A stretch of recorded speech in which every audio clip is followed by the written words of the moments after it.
Welcome back. RTIs, or as they say, road traffic injuries, are considered in some quarters to be tending towards an epidemic because RTAs, that road traffic accidents, seem to be a persistent recurrence. What can be done to solve that? What kind of measures should be in place? What kind of education should the average road user, mark the word, road user, not just the driver, the pedestrian, the passenger, what should they know about the road? What about the signs? What's the role of government in all of this? And the regulating agencies and the enforcing agency. Oh, see, there are plenty. Government, regulating agency, enforcing agency, monitoring agency, all of them, whatever you want to call it. And the media. Okay. And the media, which is also part of the monitoring agency.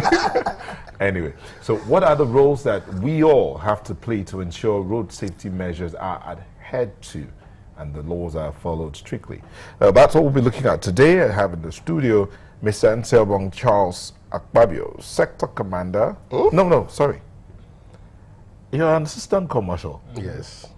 I'm the zonal commanding officer. And the zonal commanding officer, Federal Road Safety Corps. Thank you for coming. Thank you. Also here is Patrick Adenusi, a road safety crusader. Thank you for coming. Thank you. And the man who started it all in Lagos. Well, did he really start it? Who started the chaotic stations? Yes, he did. He's here. Yes, he did. Yes, Kayode Okpeipa, former commissioner of Lagos State Ministry of Transport. Mr. Transportation. Mr. Transportation. Thank you for coming. Thank you, good morning. Thank you. I won't begin with you. No problem. Let me begin with the crusader. RTAs appear to be a persistent recurrence, a road traffic accident.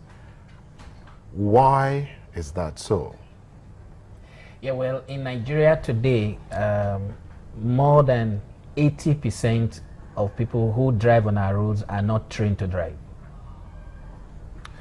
I was hoping you would not start with the drivers. I was hoping you'd start with the passengers and pedestrians. No, I'm going there.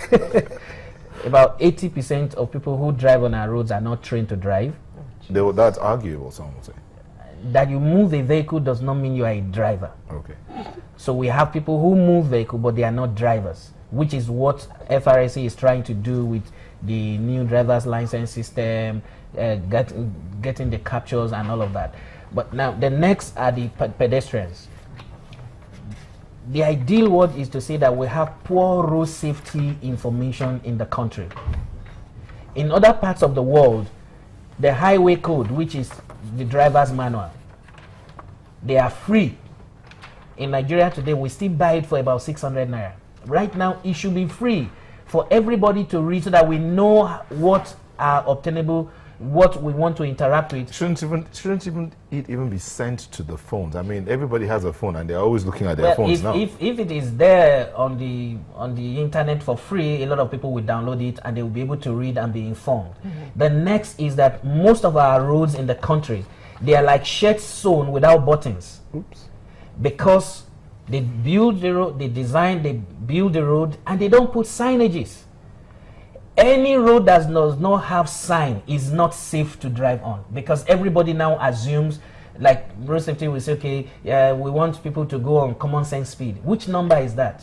There's no number called common sense. Mr. Adenusi, like you said, 80% of those who are behind wheels don't even know how to drive. Are those the ones you want to put signage for? Can they read and understand the signage? Yes, ma'am. Now, when the signages are there, that is what they will obey. Stop. The sign says stop, then you will stop. Okay, hold on. Let me just, still with you. The 16-year-old who is driving a trailer knows the meaning of stop. Everybody knows the meaning. Everybody knows the meaning of stop. Give me a scenario. I'm driving along the road. Some can't use it. There is a zebra crossing. Mm-hmm. There are signage. Pedestrian crossing. They're no longer called zebras. So you get asked, are you a zebra? Sorry. Pedestrian crossing. You know the white line. Yes, we know. Then there are signages. Indeed, Ayana Lausa, what you see is when a pedestrian, I don't know how it's done, but when a pedestrian steps on it, traffic stop. The signboards on both sides will go red. So the vehicle is supposed to stop. But guess what? The pedestrian is not even at that crossing. Instead, they chose to cross before that pedestrian crossing. So whose fault? You were talking about roads that do not have signages, but when the signages are there, the pedestrian won't even use it. Okay, now I will the answer two ways. Whose fault?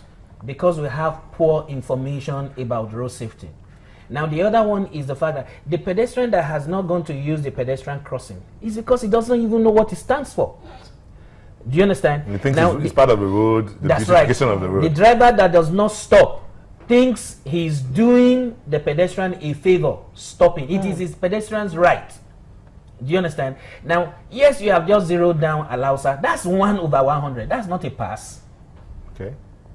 The person who lives in Abule Egba who has not seen a pedestrian crossing and he's now getting to Alausa, he sees a pedestrian crossing. He doesn't even know what it stands for. What is so this? what is the meaning of this? Oh, Why did they draw all this on somebody the is driving, maybe somebody is carrying a bucket of paint, he's walking past and he fell down, so he splashed on the road.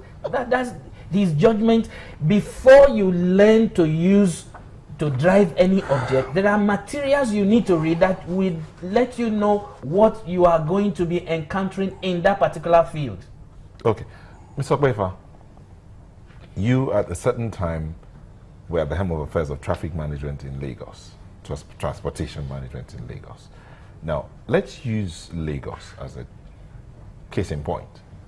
How much of information was given to the resident of Lagos, or the road users in Lagos? He says the average road user doesn't have information about the roads or the signs, the traffic code or driving code or road code.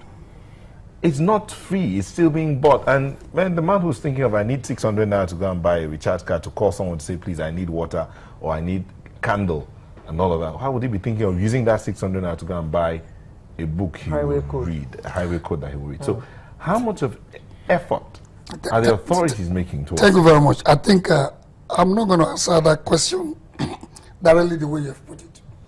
What we need to understand is that on the issue of roads use and road safety, that you what you call the safer road systems is a combination of so many things. And in that system, nobody should be blamed. Everybody should take the blame. That's the first approach.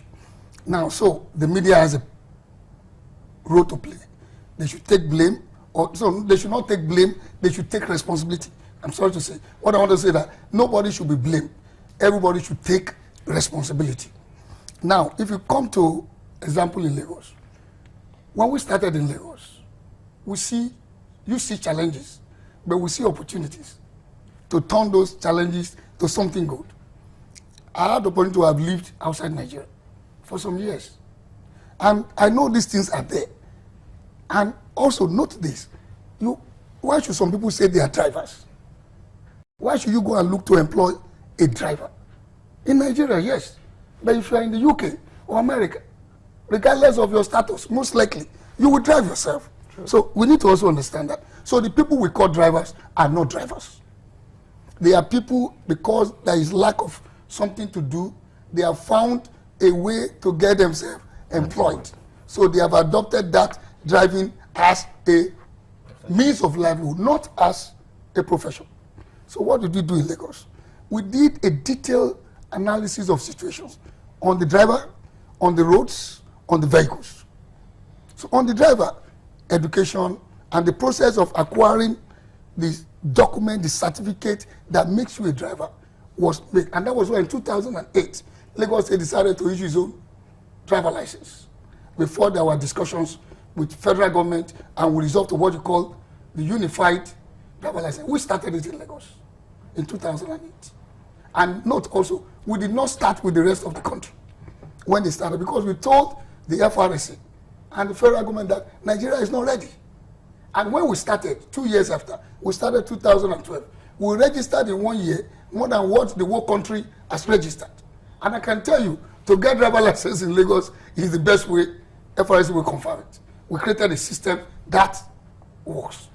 Now, but that system, does the system ensure that whoever gets that document is knowledgeable about the roads, the signs, You have- and the rights I believe of you've the gone other for your roads. driver license in any of the facilities in Lagos. We started with 6, we went to 12, we went to 18. When we have the 6 and we started in June 2012, you can't get your driver license without a written test. In fact, FRC will now subject you to another written test. Now, it's not that you must be perfect, 100%. Let me tell you this. When you drive, you're going to make mistakes. So making a mistake does not make you a bad driver. You know, you make mistakes every time. But what should be, I'm going to the next stage. If I make mistake as a driver, assuming I'm not that a perfect driver, the other system on the road should take action. That's the vehicle. Should warn me. If I'm overspeeding my vehicle, I used to drive, I don't want to mention the make, a vehicle. And once I'm on third main line and I start hearing, I tell my driver, what's the problem? And I look at the speedometer, he's overspeeding. There is a device on the bonnet that tells you when the vehicle goes beyond a certain speed. Now, when my tire is low, there is a pressure gauge.